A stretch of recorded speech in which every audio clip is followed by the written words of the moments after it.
Kia ora and welcome to the HRPI. I'm Marie Tovio. Today's case, the Disciplinary Dilemma, how to manage allegations of misconduct correctly. Under the Employment Relations Act, you must act as a fair and reasonable employer. So that's our starting point. That means a proper process and open mind so that you reach a fair outcome. Let's look at a summary of the usual steps that you might take. Step 1, you might need a preliminary inquiry.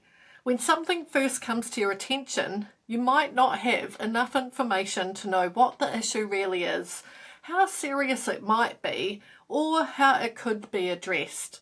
So you can do some preliminary inquiry to check that there's a valid concern before launching into any sort of formality, which might not otherwise be a fair way to proceed.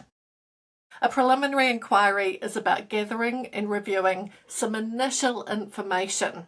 Importantly, it isn't an investigation. You won't be reaching any findings or concluding whether any requirements have been breached at this stage.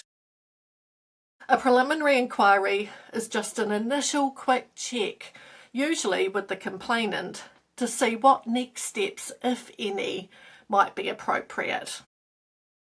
If you want to know more about a preliminary inquiry and when to use one, see my December 2025 blog, which you can find on my website, tovioconsulting.co.nz.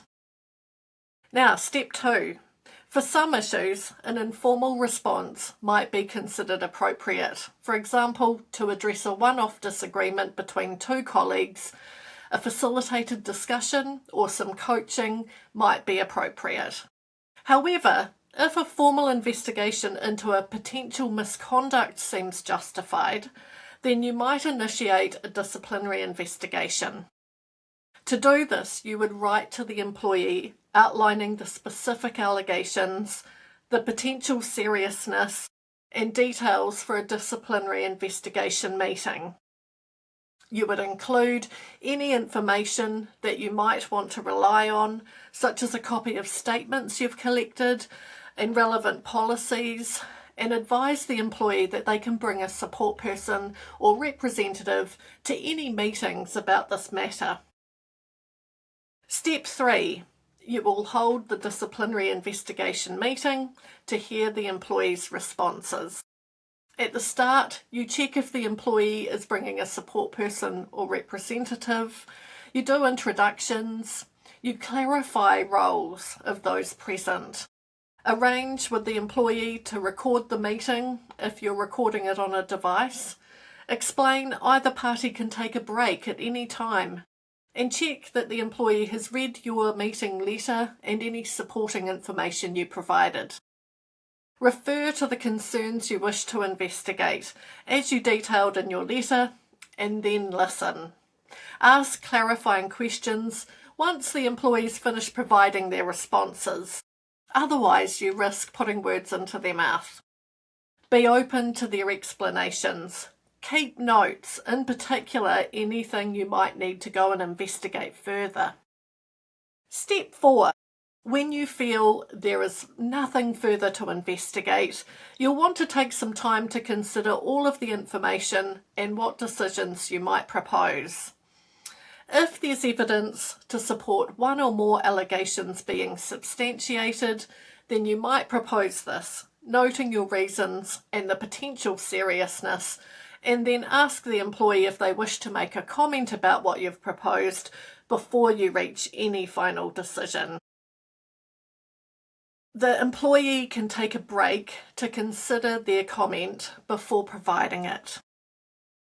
If one or more allegations is substantiated, you'll then propose an outcome that is proportionate and consistent, e.g., coaching or refresher training or a formal warning, because remember here I'm talking about potential misconduct, not serious misconduct.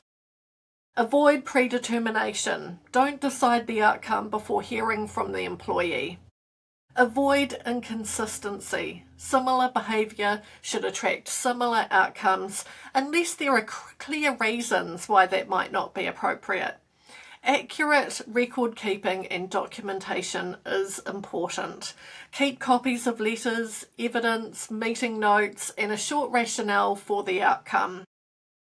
Have a code of conduct defining examples of misconduct and serious misconduct.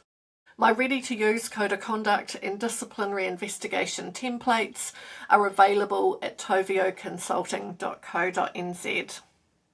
And I've got some extra tips for this one. Act promptly. Long delays undermine credibility and may stop you taking formal action. Maintain confidentiality. Seek advice if you're not familiar with the process. So, some key takeaways. Do a quick check ahead of deciding how to address a concern. Provide full disclosure and a real chance for the employee to respond to any allegations. Keep an open mind and apply proportional, consistent outcomes. Document each step and respect confidentiality. The information in this podcast is provided as a general overview of key employment topics and does not replace tailored advice. Every situation is different and the appropriate steps can vary depending on the specific circumstances. If you're unsure about how to proceed in your workplace, I encourage you to seek advice and support. Feel free to get in touch with me directly. Every workplace puzzle has a trail of clues, and today we've followed them straight to a fair and defensible outcome. Case closed. Mā te wā.